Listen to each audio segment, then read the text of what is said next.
Voici comment, à cause de la galère, j'ai failli commander un portefeuille magique. Voici mon histoire. En 2000, tout juste après avoir obtenu mon bac, la galère m'a frappé de plein fouet. Faute de moyens, je me suis résignée à m'inscrire dans une université publique de Libreville. Un choix par défaut. Mais même là-bas, je peinais à suivre. Il fallait acheter des livres, les fascicules étaient payants et je n'avais vraiment pas d'argent. Je pleurais presque tous les jours. Je voulais apprendre, progresser, mais l'argent faisait défaut. Petit à petit, cette obsession de l'argent est devenue envahissante. J'étais prêt à tout pour réussir. J'ai même cherché des petits boulots en vain. Et dans ce mal-être, j'ai commencé à avoir de mauvaises pensées. Il me fallait de l'argent, quitte à flirter avec le côté obscur.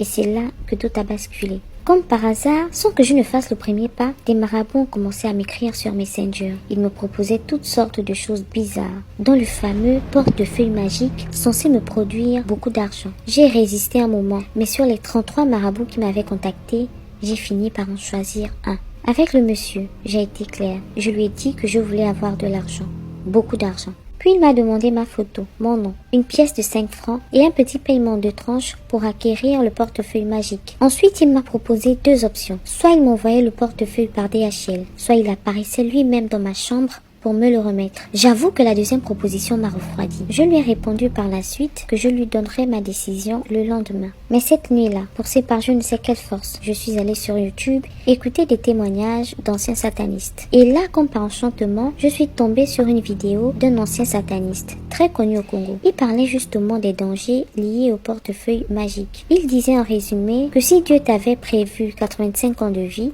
le marabout, en échange du portefeuille, t'envoyait briller tout là-haut, à tes 30 ans par exemple.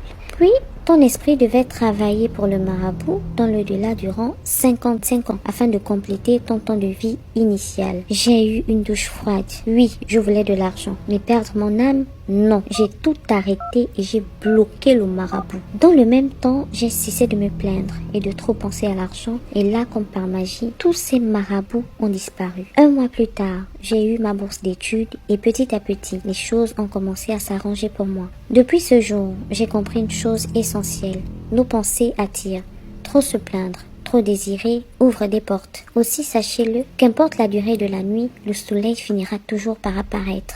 Et toi, un marabout t'a-t-il déjà proposé des choses étranges via les réseaux sociaux? Et si c'était toi à ma place, qu'aurais-tu fait? Dis-le moi en commentaire. À très bientôt, la conteuse Gaboma.